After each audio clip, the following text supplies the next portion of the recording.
Hey viewers, I am back with the new video. और आज इस वीडियो में हम बात करने वाले हैं आपकी one of the most important problem जो सबसे ज़्यादा होती है कि भैया हम मैथ्स के कॉन्सेप्ट्स तो कर लेते हैं लेकिन उसके बाद हमसे PYQs नहीं होते हैं। देखो ये यार, ये प्रॉब्लम ये बहुत बड़ी प्रॉब्लम है और ये ज़्यादातर सारे बच्चों को होती है। ठीक है, तो आप इस चीज़ को समझो कि अगर ये मैथ्स के प्रॉब्लम्स अगर ये सॉल्व नहीं हो रहे हैं, क्वेश्चन सॉल्व नहीं हो रहे हैं, तो इसके कई सारे रीजंस हैं और उन रीजंस को आज हम डिस्कस करने वाले हैं। तो सबसे पहली चीज़ यहाँ पे जो हम डिस्कस करने वाले हैं आज, मैं तुम्हें बता देता हूँ पूरा स्लाइड्स के थ्रू। मैं पूरा अपने नोट्स के थ्रू होते हुए PYQs पॉइंट कैसे बनाने होते हैं, किससे क्या निकलता है, ठीक है, कैसे कैसे आप लोग इम्प्रूव कर सकते हो। देन फिर मैंने क्या क्या अपलोड किया हुआ है जिसमें मैंने ये बताया है कि कैसे इम्प्रूव कर सकते हो। तो everything we are going to discuss in this video. अब सबसे पहली चीज़, वीडियो को आगे बढ़ने से पहले मैं तुमको एक चीज़ बता देता हूँ।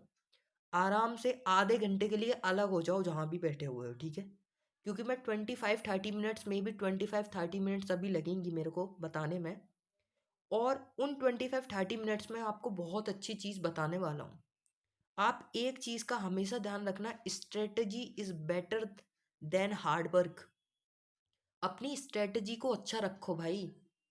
मैंने अपने 4 NDA रिटन्स क्रैक किए और इवन मैं इतना अच्छा था भी नहीं पढ़ने में, बिलीव मी, क्योंकि एक गांव का बच्चा जिसने कभी NDA वेंडीए देखा नहीं भाई, बट हाँ हैविंग ड्रीम, तो उस चीज़ के लिए मेहनत करी। और मेहनत किस तरीके से की, स्ट्रेटजी बना के।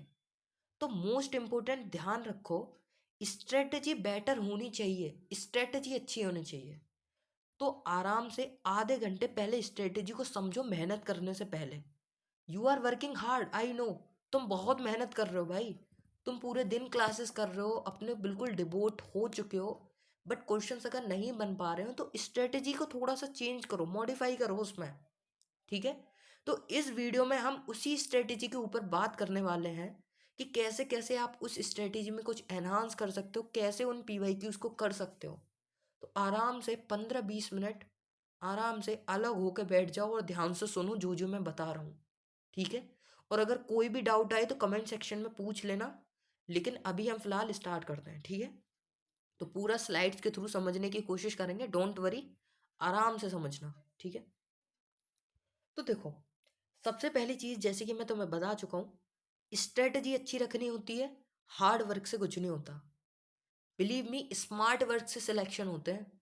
सिविल सर्विसेज में जितने बंदे मैंने देखे हैं भाई, yes they are working hard, they have good amount of knowledge, but believe me, उनसे ज़्यादा किसी किसी बंदे के पास नॉलेज होती है, but still he is not able to clear that civil services. तो strategy matter instead of hard work, तुम्हारा स्मार्ट वर्क बेटर करता है कि आपको कौन से सब्जेक्ट्स, आपको कौन से चैप्टर्स करने हैं, कौन से चैप्टर्स छोड़ने हैं, किन चैप्टर से कितने क्वेश्चंस बनते हैं। तो वो सारी चीज़ें आपको देखनी होती हैं और दैट्स कॉल्ड स्ट्रेटजी, ठीक है। तो अब आराम से, ये तो हो गया चलो इंट्रोडक्शन। अब आराम से 15-20 मिनट में समझते हैं कि क्या क्या मैंने स्लाइड्स में रख रखा है और आपके सामने क्या प्रॉब्लम्स आती हैं। चलो, सबसे पहले बात करते हैं भाई, अगर आपसे PYQs नहीं हो रहे हैं, आपने पूरे कॉन्सेप्ट्स पढ़ लिए हैं, आपने क्लासेस पूरी अटेंड कर ली हैं, बट नहीं हो रहे हैं, तो बिलीव मी अभी भी आपके कॉन्सेप्ट्स क्लियर नहीं हैं पूरी तरह। कॉन्सेप्ट्स क्लियर नहीं हैं अभी, जो उस चैप्टर के बेसिक्स हैं। हाँ मैं मानता हूँ, उस चैप्टर के बेसिक्स आपको आते हैं, बट जो अदर कॉन्सेप्ट्स हैं, जो नए कॉन्सेप्ट्स हैं जहाँ से क्वेश्चंस बनते हैं, वो अभी कॉन्सेप्ट आपको नहीं आते हैं। बिलीव मी, आपने वो चीज़ें क्लास में करी हैं, अब आप लोग बोलोगे हाँ भैया हमने वो क्लास में करी तो हैं, टीचर ने वो फॉर्मूलाज कराए हैं हमको, आई नो, वो फॉर्मूलाज कराए हैं, फॉर्मूलाज के ऊपर एग्जाम्पल्स कराए हैं, बट वॉट यू डू, क्या आपने उन चीज़ों का रिवीजन किया या सिर्फ अपनी कॉपी में उतार लिया? उतारने के बाद तुम्हें पता ही नहीं कौन सा फॉर्मूला किस तरीके से यूज़ हो रहा है, क्वेश्चन में क्या अप्रोच रहनी चाहिए, डू यू नो एनीथिंग? तो सबसे पहली चीज़ तो यही, कॉन्सेप्ट्स तुम्हारे क्लास के लिए क्लियर हैं, लाइक तुमने क्लास देखा, हाँ भाई मेरा चैप्टर हो गया। भाई अपने आप से तो पूछ एक बार, तेरे कॉन्सेप्ट सच में क्लियर हैं?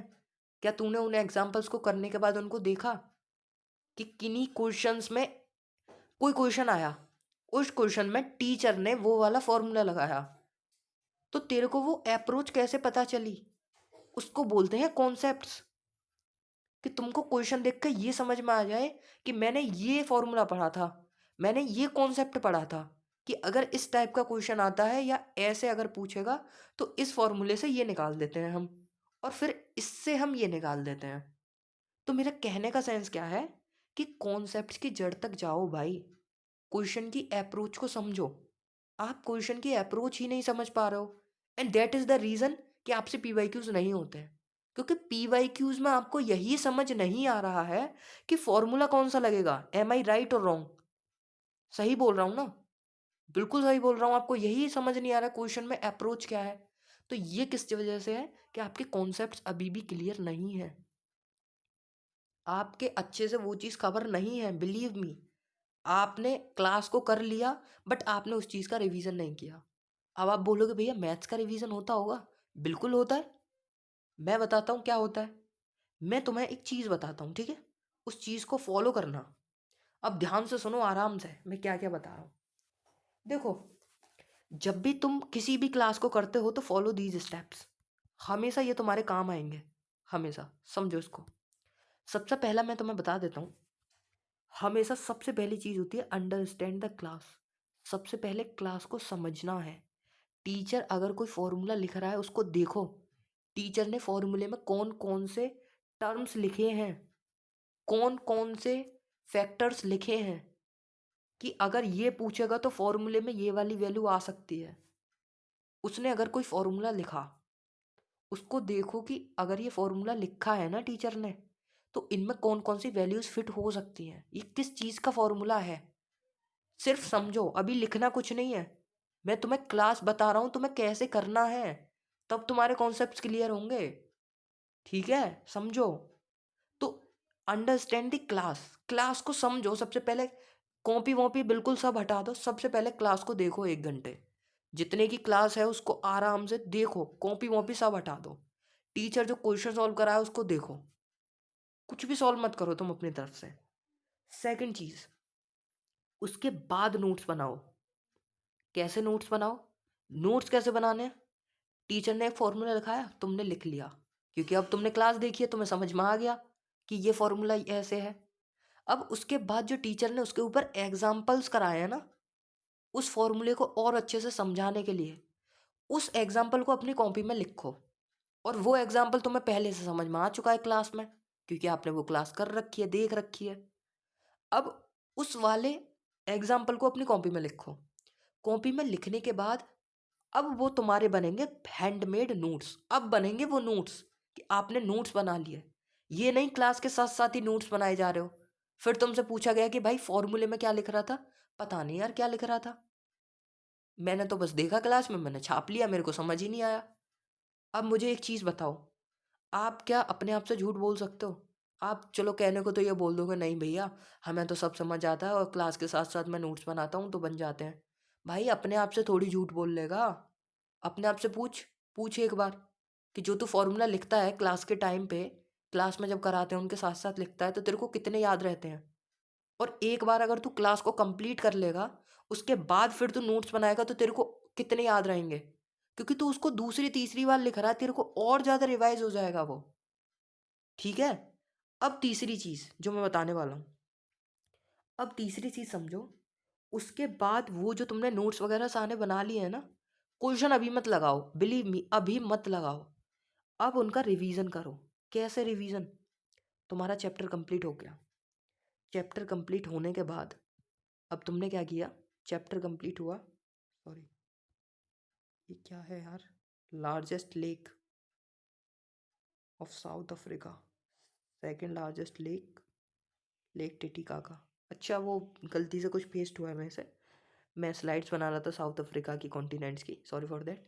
ठीक है, तो हाँ हम बात कर रहे थे कि वहाँ पे वो चीज़ कंप्लीट हो गई। उसके बाद वो जो आपने लिखा है ना उसको रिवाइज करो। रिवाइज कैसे करना है? आपने अपनी कॉपी खोली, कॉपी में आपने देखा कि ये पहला कॉन्सेप्ट लिखा हुआ है, और कॉन्सेप्ट लिखने के बाद आपने क्या किया, आपने फॉर्मूले को पढ़ा। अभी मैं क्या बोल रहा हूँ, रिवीजन। रिवीजन मीन्स टू से आपने फॉर्मूले को पढ़ा। फॉर्मूले के पढ़ने के बाद आपने एग्जाम्पल को पढ़ा जो उसके ऊपर है, पढ़ लिया। अब एक रफ रफ लो, रफ, ठीक है, रफ लो, पेन लो, और जो तुमने कॉन्सेप्ट पढ़ा है ना उसको कॉपी में लिख दो, रफ में। कि जैसे तुम्हारा जो भी नाम है, जैसे मैं अपने आप को क्या बोलता हूँ कि चल यार गर्वित, तूने ये कॉन्सेप्ट कर लिया, तूने ये फॉर्मूला पढ़ा था, अब तू इसे कॉपी में लिख खुद। तो मैं उस फॉर्मूले को पूरा अपनी रफ में लिखूंगा, और रफ में लिखने के बाद मैं अपने आप को समझाऊंगा कि देख यार, इस वाले फॉर्मूले में ना अगर ये वाली वैल्यू दे रखी हो, ये दे रखी हो, तो ये निकाल सकते हैं हम।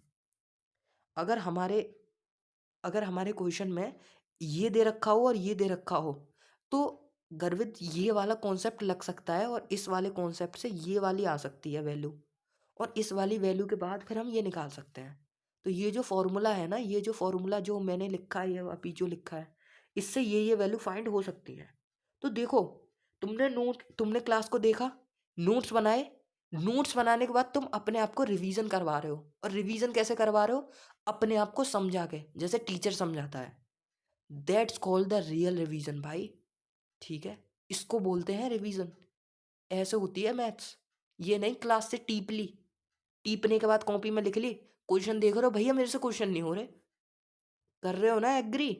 भाई मैं भी तुम्हारी स्टेज से निकला हुआ हूँ, मैं भी तुम्हारी तरह ही हूँ, तुम जो गलतियां करते हो वही मैं करता हूँ, आई नो। मत करो ये गलतियां, ठीक है। आगे आते हैं, अभी मैं तुम्हें और बताता हूँ इसके बाद क्या करना है। रिवीजन कर लिया, रिवीजन करने के बाद अब जो तुम्हारी चौथी चीज़ आती है, जो आपके टीचर ने आपको शीट्स दी है ना सॉल्व करने के लिए, आप जिस भी एकेडमी में पढ़ते हो उसकी सीट्स होंगी खुद की, वो आपको सॉल्व करने के लिए देते होंगे। डेली प्रैक्टिस प्रॉब्लम हो गया, या फिर उस क्लास के बाद जब कंप्लीट होती है क्लास, उसके जब चैप्टर कंप्लीट होता है उसके बाद आपको देते हैं कि आप इनको सॉल्व कर लेना। आप उसके 50-60 क्वेश्चंस लगा लीजिए, ठीक है, सिर्फ इतने इनफ है। 50-60 क्वेश्चंस में आपके मोस्ट ऑफ द कॉन्सेप्ट जो होते हैं वो बन जाते हैं। तो जो आपके टीचर ने आपको दी है उसको लगाइए। अब आपकी बारी आती है पीवाई क्यूज पे।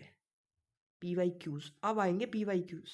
ये नहीं, नोट्स बना लिए, टीप लिए, फॉर्मूले का पता नहीं, फॉर्मूले का क्या है, भैया पीवाई क्यूज नहीं हो रहे हमसे। भाई मुझसे झूठ मत बोलो, ठीक है, ठीक है, मुझसे झूठ बोल लो, अपने आप से तो नहीं बोल पाओगे ना, अंदर मन से आवाज आ रही होगी, भैया बिल्कुल सही बोल रहे हो यार, होता तो यही है हमारे साथ। ऐसे रिवीजन नहीं करते हैं हम जैसे तुमने बताया स्टेप्स में, हम तो सीधे नोट्स बना लिए, नोट्स बनाने के बाद सीधे पीवाई क्यूज पकड़ लिए। भाई थोड़ा रिवीजन को टाइम दो, थोड़ा खुद को समझाओ जो जो लिखा है, तभी तो क्वेश्चन की अप्रोच बनेगी। पीवाई क्यूज में क्वेश्चंस देखने के बाद तभी तो समझ पाओगे, क्योंकि तुमने उसको अपने रिवीजन में बता रखा है कि अगर मेरे क्वेश्चन में ये दे रखा होगा ना गर्वित, अगर ये दे रखा होगा तो मैं इससे ये निकाल सकता हूँ। तो अगर क्वेश्चन में इसकी वैल्यू और इसकी वैल्यू दे रखी है, तो यहाँ से मैं ये चीज़ें निकाल सकता हूँ। तो कॉन्सेप्ट्स को लिंक कर पाओगे, रिवीजन करोगे जब। कर रहे हो ना एग्री। अब मत बोलना भैया पीवाई क्यूज नहीं हो रहे। अब मैं तुम्हें बताता हूँ, यहाँ भी आपके 60-70% ही पीवाई क्यूज होंगे, 60-70% ओनली। बिलीव मी इतने ही होंगे, लेकिन बिल्कुल डिसहार्टेंड होने की ज़रूरत नहीं है, डिसअपॉइंट मत हो। अगर 10 क्वेश्चन हैं, 10 में से आपसे 7 बन रहे हैं, 6 भी बन रहे हैं, कोई बात नहीं भाई, 6-7 क्वेश्चंस बहुत होते हैं। बिलीव मी पूरे क्वेश्चंस नहीं बना पाओगे किसी चैप्टर के, और अगर बना रहे हो 9-10 क्वेश्चन 10 में से, बहुत अच्छी बात है, बहुत अच्छी। तुम अपने आप को इतना उस लेवल पे ला चुके हो उस चैप्टर के कि तुम अच्छे से कर पाओ, ठीक है। लेकिन अगर 6-7 कर पा रहे हो कोई बात नहीं, डिसहार्टेंड मत हो भाई, इतना कर रहे हो इतना बहुत है, पेपर में कर लोगे। 300 नंबर का पेपर होता है, कौन बोल रहा है तुमको पूरे 300 में से 250 लाने हैं, 270 लाने हैं? नहीं यार, बस 150 नंबर आ जाए, 120 आ जाए। आजकल जिस हिसाब से कट ऑफ जा रही है, इतनी हाई जो कट ऑफ जा रही है, अगर 120 आ जाए, 110 आ जाए, बहुत है भाई। 110 120 बहुत अच्छा स्कोर है, आउट ऑफ 300 दिस टाइम, जहाँ कट ऑफ सिर्फ 300 जा रही है, ठीक है। तो अब अब आप बोलोगे भैया जो पीवाईक्यूज नहीं हो रहे हैं उनका क्या करें? देखो मेरे भाई, यहाँ पे पूरी स्लाइड्स रेडी हैं, डोंट वरी, सब बताऊंगा, बिलीव मी। अब ये पीवाईक्यूज को कैसे करना है भैया, देखो, तुम्हें ना पीवाईक्यूज जब भी करोगे तो आपके जितने कॉन्सेप्ट्स लगेंगे वो आपके 80% कॉन्सेप्ट्स लग जाएंगे जो कि आपने क्लास में फॉर्मूलाज पढ़े हैं या कॉन्सेप्ट्स पढ़े हैं। लेकिन बिलीव में 20% ऐसी चीज़ें होंगी जो आप नहीं पढ़ोगे या फिर वो आपके टीचर ने नहीं पढ़ाया होगा। और इवन ये चीज़ है भी भाई, टीचर सब कुछ नहीं पढ़ा सकता तुम्हें। बहुत सारी चीज़ें होती हैं, सारी चीज़ें वो नहीं पढ़ा सकता। इवन टीचर के पास भी इतनी चीज़ें नहीं होती हैं, कभी कभी यूपीएससी बहुत अलग चीज़ें पूछ लेता है। लाइक मैं तुमको अभी बताता हूँ क्या क्या, ठीक है? तो यहाँ पे ना कोई भी अलग फॉर्मूला या फिर कोई अलग कॉन्सेप्ट्स लग रहा होगा, और वही रीज़न है कि तुम उस क्वेश्चन की अप्रोच को समझ नहीं पा रहे हो, क्योंकि वहाँ पे कॉन्सेप्ट ही अलग लग रहा है, तुम्हारे नोट्स का कॉन्सेप्ट लग ही नहीं रहा कोई चीज़ का। अब वहाँ पे इन केस में क्या करना है, तुमको वहाँ पे उसका सॉल्यूशन देखना है कि इसने कौन सा कॉन्सेप्ट लगाया। क्वेश्चन में अगर ये चीज़ पूछी गई है तो क्या मेरे वाला कोई फॉर्मूला यूज़ हो रहा है इसमें? नहीं यार, मेरे वाला तो कोई नहीं हो रहा, पता नहीं इसने कौन सा कॉन्सेप्ट लगाया है। अब उस कॉन्सेप्ट को सॉल्यूशन के थ्रू समझो कि इसने ये वैल्यू दे रखी है और ये वाली वैल्यू दे रखी है, और इसने ये वाला फॉर्मूला लगाया है, ये कहाँ से आया फॉर्मूला? अब उस फॉर्मूले को देखो, वो फॉर्मूला कहाँ से आया है, वो सॉल्यूशन में दे रखा होगा, वो किस चीज़ का फॉर्मूला है। अब वो तुम्हारे कॉन्सेप्ट्स में तो नहीं है, तुम बोलोगे हाँ भैया वो कॉन्सेप्ट्स में नहीं है। कभी कभी अप्रोच ऐसी होती है, क्वेश्चन की सॉल्यूशन ऐसा होता है जो हमारे नोट्स में से नहीं होता है। बिल्कुल ठीक है भाई, मेरे साथ भी होता है, मेरे साथ भी हुआ है यही। लेकिन अब तुमको जो वो फॉर्मूला अलग मिला है ना, जो कॉन्सेप्ट अलग मिला है, उसको अपनी कॉपी पे पेस्ट कर दो। उसको अपनी कॉपी पे लिख लो कि अगर ये क्वेश्चन आया तो इस टाइप से इस चीज़ को मैं सॉल्व करूँगा। उसके बाद उसके बाद फिर दोबारा पीवाईक्यूज लगाओ। अब बोलोगे भैया फिर से पीवाईक्यूज, भाई लगाओ पीवाईक्यूज, सब कुछ पीवाईक्यू बेस्ड ही बनेगा। तो पीवाईक्यूज फिर से लगाओ, जितना रिवीजन कर सकते हो पीवाईक्यू का लगाओ। इवन मैंने 3 से 4 बार पीवाईक्यूज कर रखे हैं। मतलब जब मैं अपनी प्रिपरेशन कर रहा था तो मैं 3 दिन 4 4 बार पूरी दिशा की वो कर देता था, जितने भी क्वेश्चंस होते थे पिछले 7 8 साल के। तो ये है कि 3 4 बार कर लोगे तब हो पाएगा, ठीक है? तो 1 2 बार में कोई चीज़ नहीं होती है, डिसहार्टन मत हो, डोंट वरी। तो चलो अब बात कर लेते हैं कि भैया आप जो बोल रहे हो कि जो नए फॉर्मूला या कॉन्सेप्ट्स बनते हैं उनको कैसे लिखना होता है। चलो तो बात कर लेते हैं उस पर। देखो सबसे पहली चीज़ मैं आप लोगों को थोड़ा बता दूँ। मैं देखो नोट्स ऐसे बनाता हूँ, मैं सबसे पहले समझ लेता हूँ क्लास में जो मैडम, जैसे मैंने जो किया है मैं तुम्हें बता देता हूँ। मैंने ना चित्रा पाराशर मैम है, चित्रा पाराशर मैम, ठीक है, और ट्यूटर्स अकेडमी, यार बिलीव मैंने उनका बैच भी नहीं लिया था। उनकी यूट्यूब पे क्लास पड़ी हुई हैं, 80 वीडियोस पड़ी हुई हैं, 2020 के बैच की, आई थिंक 2020 या 2021 के बैच की। भाई मैं वो पूरी 80 वीडियो चाट गया, मतलब मैं यूट्यूब से ही पढ़ गया। और फिर मैंने पीवाईक्यूज लगाए, पीवाईक्यूज में जो नहीं आए उनको लिख लिया। तो ऐसे करके मैंने कर लिया। तो यार देखो सोर्सेस कई सारे हो सकते हैं, एक ही सोर्स पे रहो, ठीक है? आप जहाँ से भी पढ़ रहे हो उन्हीं को पढ़ो, सारे टीचर अच्छे हैं, बहुत एफर्ट्स लगाते हैं। इवन यार अगर मैं तुम्हारे लिए वीडियो बना रहा हूँ मैं भी बहुत एफर्ट्स लगाता हूँ। तो चलो यार मैं तो ये, ठीक है मैं तो आप लोगों के लिए ये सारे कर रहा हूँ, बट देखो टीचर जो होता है ना बहुत एफर्ट्स लगाता है, ठीक है? आप लोगों के लिए स्लाइड्स रेडी करना, बिलीव मी जब मैं आपके लिए स्लाइड्स रेडी करता हूँ ना, तो मैं पता नहीं कौन सी स्लाइड रेडी कर रहा था, हाँ, इंटरनल स्ट्रक्चर ऑफ अर्थ की, क्योंकि मैं एक सीरीज़ लाऊंगा जिसमें मैं तुम्हारे लिए ज्योग्राफी कवर कराऊंगा, ठीक है? 15 20 क्लासेस में आपके जो प्रोबेबली क्वेश्चंस बने हैं पीवाईक्यूज में उनको कर लेंगे। इंटरनल स्ट्रक्चर ऑफ अर्थ को कराने में, उसकी स्लाइड बनाने में मेरे को बिलीव मी 2 घंटे लगे थे। अब तुम सोच सकते हो मैं 2 घंटे में क्या कुछ पढ़ सकता था अपने लिए, रिवीजन कर सकता था। अब मेरा तो पार्ट कंप्लीट है इंटरनल स्ट्रक्चर अपनी तरफ से, मेरे को तो बहुत कुछ आता है उस वाले टॉपिक में। बट मैंने सोचा यार कि उनको चलो ट्रिक्स बताते हैं जो मेरे को ट्रिक से याद हैं। तो ये सारी चीज़ें हैं ना, जब एक टीचर करता है, एज अ मेंटर कोई करता है, तो उसके एफर्ट्स को भाई देखो, बहुत एफर्ट्स लगते हैं, ठीक है? तो चलो कोई नहीं, आगे आते हैं। अभी मैं तुमको अपने नोट्स बता रहा था, ठीक है? देखो यार यहाँ पे रिलेशंस लिखा हुआ है, और यहाँ पे मैंने अपने ये बना रखे हैं, देखो रिलेशंस के नोट्स बनाए हैं, पहले मैंने देखा, उसके बाद फिर मैंने उनके पूरे नोट्स को लिखा, और फिर ये सब मैंने डोमेन रेंज और ये करके अब मैं इनको अपनी कॉपी में ना रफ में लिख रखा था। रफ में लिखता था कि गर्भित अगर ए ये दे रखा है ना और बी ये दे रखा है, तो ए इंटू बी मैं अपनी रफ में सॉल्व किया करता था कॉपी बंद करके, कि ए इंटू बी कैसे करेगा गर्भित, एक की 7 में, एक की 8 में, एक की 9 में, फिर 2 की, फिर 3 की, इस तरीके से। तो ए इंटू वी तो ऐसे निकलेगा। और गर्भित एक और चीज़ ध्यान रखियो, अगर ए इंटू बी जो हम निकाल रहे हैं ना, या फिर बी इंटू ए निकालें, तो फिर मैं बी इंटू ए निकालता था। ऐसे नहीं कि अगर मैंने यहाँ लिख दिया तो बस हो गया। फिर मैं बी इंटू ए निकालता था रफ में, और फिर जो आते थे बी इंटू ए में, उनको इनसे मैच करता था। फिर देखता था कि हाँ यार मैच नहीं कर रहे, तब मैं इस चीज़ पे क्लैरिफाई होता था। और फिर मैं क्या सोचता था कि गर्भित अब इस एक चीज़ का ध्यान रखियो, अगर क्वेश्चन में बने, अगर पेपर में क्वेश्चन बने ना कि ए के कुछ दे रखे हैं, बी के कुछ दे रखे हैं, और पेपर में बोल दे कि ए इंटू बी कर दिया, उसके बाद उसको रिवर्स कर दिया और बी इंटू ए कर दिया, तो जो वैल्यू आई थी वो सेम आई थी। नहीं, ये स्टेटमेंट गलत है। तो तुम देख सकते हो कि क्वेश्चन को कैसे समझना होता है, अपने टॉपिक को जो आपने नोट्स बनाए हैं उनको कैसे रिवाइज करना होता है। ठीक है, अच्छी लगी तो एक लाइक कर देना, ठीक है। अच्छा लगा हो तो लाइक कर देना, ठीक है। चलो, तो यहाँ पे देखो एम एन ये मैंने इस तरीके से बना रखा, तो ये तो सारे मेरे नोट्स हो गए। अब मैं बात करता हूँ कि मैं पी वाई क्यूज़ क्या करता था। देखो यार, स्टैटिस्टिक्स जब मैं सॉल्व करता था, अब ऐसा तो ज़रूरी है नहीं 10 क्वेश्चन आए पूरे 10 कर दूंगा। मैं भी तुम्हारी तरह इंसान हूँ ना, 6-7 ही कर पाऊंगा, 3-4 फिर भी नहीं होंगे मुझसे। तो देखो ये पी वाई क्यूज़ पॉइंट है। मीडियन एक क्वेश्चन आया था, मीडियन किससे ऑब्टेंड होता है? ओजिब से ऑब्टेंड होता है। क्वेश्चन था ओजिब से क्या ऑब्टेंड होता है? मीन, मीडियन या मोड, इतना सिंपल क्वेश्चन था, वन लाइनर। तो मीडियन होता है। तो वो चीज़ मैंने यहाँ पे लिख ली क्योंकि ये मेरे उन नोट्स में नहीं थी। सेकंड चीज़, यहाँ पे पूछ रखा था परफेक्ट कोरिलेशन कोफिशिएंट्स की पॉसिबल वैल्यूज़ क्या हो सकती हैं।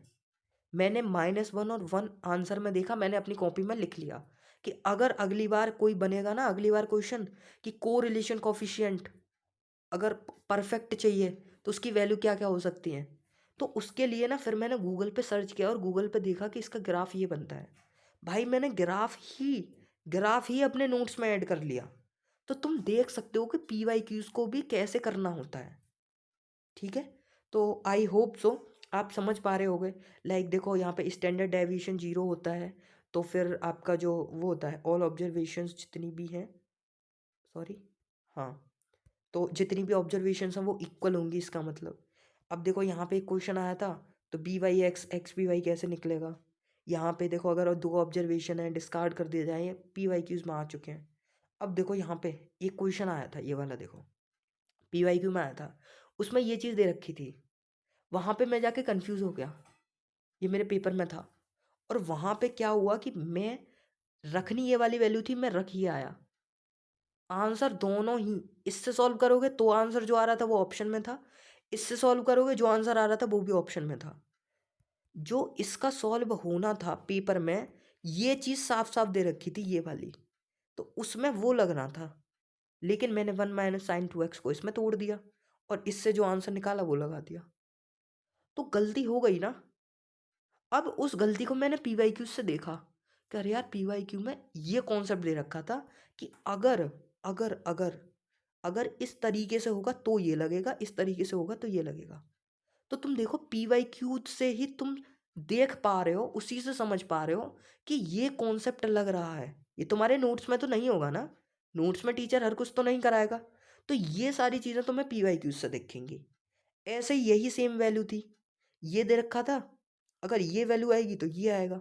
तो ये सारी चीज़ें तुम्हें पी वाई क्यू से मिलेंगी। जो क्वेश्चंस तुमसे नहीं होंगे वो यही वाले होंगे। तो जो नहीं हो रहे उनको अपनी कॉपी में लिखो। जो इनके पीछे कॉन्सेप्ट लग रहा है ना, क्या कॉन्सेप्ट लग रहा है, यही तो कॉन्सेप्ट लग रहा है कि अगर वैल्यू इसके बीच में लाई कर रही है तो ये खुलेगा, इसके बीच में लाई कर रही है तो ये खुलेगा। लेकिन ध्यान रखना, इसको खोल के देखना कैसे खुलेगा। अब मैं जैसे यहाँ पे रूट में 1 - sin 2x हो गया, ठीक है, sin 2x हो गया। अब इसको खोलना, ये नहीं कि बस ठीक है इसका मतलब ये होता है, भाई इसको खोलो। तुम 1 को जैसे इधर खोलोगे क्या होगा, यहाँ पे लिख लो इसको sin² x + cos² x, ठीक है। और साइन 2x को लिख लो 2 sin x cos x, 2 sin x cos x। अब ये देखो फॉर्मूला बन गया sine x plus cos x का whole, sine x minus cos x का होल स्क्वायर। अब तुम बोलोगे भैया cos x minus sine x का होल स्क्वायर भी तो बन सकता है, क्योंकि उसका भी यही आएगा सेम। मैं बोला बिल्कुल सही। अब ऐसे सिचुएशंस में ये चीज़ें काम आती हैं। अगर वैल्यू इसके बीच में है तो मैं sign x minus cos x का होल स्क्वायर खोल के स्क्वायर से अंडर रूट काट दूंगा और ये वैल्यू आ जाएगी sign x minus cos x. लेकिन अगर अगर ये दे रखा होगा तो मैं उसको काट के cos x minus sine x का होल स्क्वायर खोल दूंगा, क्योंकि दोनों का स्क्वायर तो सेम होगा ना। तो इस तरीके से अपने आप को चीज़ों को समझाया जाता है, उस चीज़ को बोलते हैं रिवीजन। ये नहीं टीप लिया, वहाँ से टीप लिया, फॉर्मूलाज देख लिए, रिवीजन कुछ करा नहीं, पी वाई क्यूज पर पहुँच गए। भैया पी वाई क्यूज नहीं बन रहे हमसे। अब मुझे एक चीज़ बताओ, तुम लोग एग्री कर रहे हो ना? अभी देखो यहाँ पे ये कॉन्सेप्ट बनता है number of diagonal, straight line, triangle में क्या रहता है। आगे देखो ये क्वेश्चन बना था। अब ये टीचर नहीं कराएगा, सम बताना है ऑल डिजिट्स नंबर्स का बिना रिपीटेशन के। तो जितनी भी डिजिट होती है उनका सम करना होता है, और जितने नंबर्स दे रखे होते हैं उनको 1 1 1 करके मल्टीप्लाई करना होता है। तो ये जो कॉन्सेप्ट लग रहा है ये नहीं है भाई, वो बंदा नहीं कराएगा टीचर आपका। ये आपको पी वाई क्यूज से देखना पड़ेगा, ठीक है? ये पी वाई क्यूज में मिलेगा तुमको, समझ रहे हो? यहाँ पे देखो एक टीचर बता दो जो मुझे ये वाला चीज़ करा दे, कोई नहीं कराएगा। कि ट्रायंगल्स कितने होंगे जिनका कोई भी साइड कॉमन नहीं होगी, नहीं कराएंगे ये चीज़, कोई टीचर नहीं कराएगा। लेकिन ये एनडीए में पूछा गया है, एनडीए का प्रीवियस ईयर है ये। तो इस फॉर्मूले को अब आगे ध्यान रखना कि अगर पेपर में आए तो ये लगेगा। तो इस तरीके से पी वाई क्यूज को सॉल्व किया जाता है। उसके बाद फिर दोबारा पी वाई क्यूज लगाए जाते हैं, जिससे कि दोबारा कॉन्फिडेंस आए। आपने नोट्स प्रिपेयर कर लिए, अपने अच्छे से रिवाइज कर लिया, क्लास की सीट्स कर ली, फिर पी वाई क्यूज कर ले। अब अपने भगवान पे छोड़ दो, आराम से 300 में से बिलीव मी इतना कर लिया ना जितना बता रहा हूँ, 120 130 मार्क्स ईजिली आ जाएंगे, बिलीव मी। इतना कर आओगे भाई, 120 क्वेश्चन आते हैं। अगर ऐसे प्रिपेयर करोगे तो डोंट यू थिंक 50 क्वेश्चन आराम से टच कर दोगे। और अगर आपके 50 क्वेश्चन में से 45 भी ठीक गए तो बहुत अच्छी चीज़ है भाई। समझो 110 120 बहुत है, ठीक है? अब आगे आते हैं। तुम्हारे लिए ना मैंने कुछ चीज़ें अपलोड करके रखी हैं, जैसे ये वीडियो मेरे को लगता है कि आपको बहुत हेल्पफुल लगी होगी, क्योंकि अच्छा मुझे एक चीज़ बताओ, उससे पहले मेरे को एक चीज़ बताओ, क्या आपको नहीं लगता कि मैंने जो जो चीज़ें बोली वो फैक्ट थी? लग रहा है ना कि हाँ यार भैया उसी फेज से आए हैं, हमारी वाली प्रिपरेशन फेज से। तो वही जो गलतियां हम कर रहे हैं वो शायद उन्होंने की और अब वो बता रहे हैं कि भाई ये चीज़ें मत करो, इस तरीके से प्रिपेयर कर लो। बिलीव मी भाई, इस चीज़ को समझो। कोई गाइडेंस देने वाला नहीं था, सिर्फ मेरे एक टीचर थे, उनका मैं बहुत रेस्पेक्ट करता हूँ, जिन्होंने मेरे को बहुत गाइड किया। बट एक होता है ना, देखो यार, टीचर आपको गाइड करेंगे वो अच्छी बात है, लेकिन जब एक बंदा जो उस फील्ड से निकलता है वो आपको एक अलग गाइडेंस देता है, बिलीव मी। एक टीचर में और एक उस बंदे में जिसने एग्ज़ाम को अपीयर किया है, उसमें बहुत फ़र्क होता है। जो बंदा एग्ज़ाम में अपीयर किया है ना, उसको बहुत हद तक एक्सपीरियंस होता है चीज़ों का, कि यार ऐसे नहीं, चीज़ों को ऐसे करोगे तो और बेटर हो जाएगा मैथ्स। टीचर अपनी तरफ से एफर्ट्स लगाते हैं, लेकिन जो बंदा करके आया है ना उसको और ज़्यादा पता होता है, ठीक है? तो आपको लग रहा हो कि हाँ यार भैया सही बताया यार, ये चीज़ें करते हैं हम लोग, तो आप लोगों के लिए 2 वीडियो और रिकमेंड करूँगा, देख लेना। जैसे ये वीडियो आधा घंटे की हो गई, और ये चीज़ें ज़रूरी भी हैं, आप समझो इस चीज़ को, बहुत ज़रूरी है ये चीज़। स्ट्रेटजी को अच्छा रखना पड़ेगा, मेहनत से पहले स्ट्रेटजी को समझो कैसे पढ़ना है। ये नहीं गधों की तरह पढ़े जा रहे हो पढ़े जा रहे हो, स्मार्ट वर्क। तो यहाँ पे मैंने ये 18 मिनट की एक डाल रखी है, जिसमें मैंने पूरी 150 मार्क्स कैसे स्कोर कर सकते हो, पी वाई क्यूज़ कौन से, और मैंने ये भी बताया कौन कौन से चैप्टर्स इंपॉर्टेंट हैं। बिलीव मी, मैंने चैप्टर्स का डिस्ट्रीब्यूशन बताया है, कहाँ से कितने क्वेश्चंस बनते हैं, है ना? कौन से चैप्टर्स बहुत ज़्यादा इजी हैं जिससे तुम इजीली स्कोर कर सकते हो। तो वहाँ पे ये मैंने वीडियो बनाई है, डिस्क्रिप्शन में लिंक दे दूँगा, आराम से उसको विज़िट कर लेना। पहले स्ट्रेटेजी को समझो, पहले समझो कौन कौन से चैप्टर्स पढ़ने हैं, कैसे कैसे प्रिपेयर करना है। ये नहीं कि सिर्फ पढ़े जा रहे हो कि क्वेश्चंस नहीं हो रहे। उसके बाद जब तुम इस स्ट्रेटजी को देख लो, उसके बाद ये मैंने एक चीज़ और बना रखी है, जिससे कि तुम अपनी एक्यूरेसी और स्पीड को और अच्छा कर पाओगे, ठीक है? क्योंकि कहीं न कहीं आपकी एक्यूरेसी अच्छी होनी चाहिए और आप बोलते हो भैया स्पीड नहीं आ पाती। क्वेश्चंस तो ठीक हो रहा है, लेकिन स्पीड नहीं आ पाती। तो वो स्पीड ऐसे आएगी? उस चीज़ के लिए मैंने ये 15 मिनट की शॉर्ट वीडियो बना रखी है। आराम से इसको विज़िट करना, मेरे चैनल पे जाना। चैनल पे जाने के बाद इन दोनों वीडियोज़ को सर्च करना, या फिर मैं डिस्क्रिप्शन में लिंक दे दूँगा, ठीक है? तो डिस्क्रिप्शन में नीचे जाना, वीडियो को देखना, इसकी भी दे रहा हूँ, इसकी भी दे रहा हूँ। देख लेना आराम से, स्किप मत करो भाई। समझो, स्ट्रैटेजी को समझो। मेहनत हो जाएगी, पहले 1-2 दिन समझ लो पढ़ना कैसे है, एक्यूरेसी कैसे रखूँ, स्पीड कैसे बढ़ा सकता हूँ टाइम के साथ। तो ये सारी चीज़ें मैंने डाल रखी हैं। होप सो आपको वीडियो अच्छा लगा होगा। तो बस मैं एक चीज़ बोलूँगा, अगर आपको जेन्युइनली लगता है ना कि जो आपके डाउट्स हैं, जो आपकी गलतियाँ कर रहे हो, वो मैंने वही बताई हैं। अगर आपको लगती है कि यार इस बंदे ने हमको आधे घंटे की वीडियो बताई है, और अगर आपको लगता है कि हाँ यार आधे घंटे बंदे ने बहुत अच्छा बताया, भाई प्लीज़ उन बंदों में शेयर कर देना जो बंदे मैथ्स में प्रॉब्लम फेस कर रहे हैं।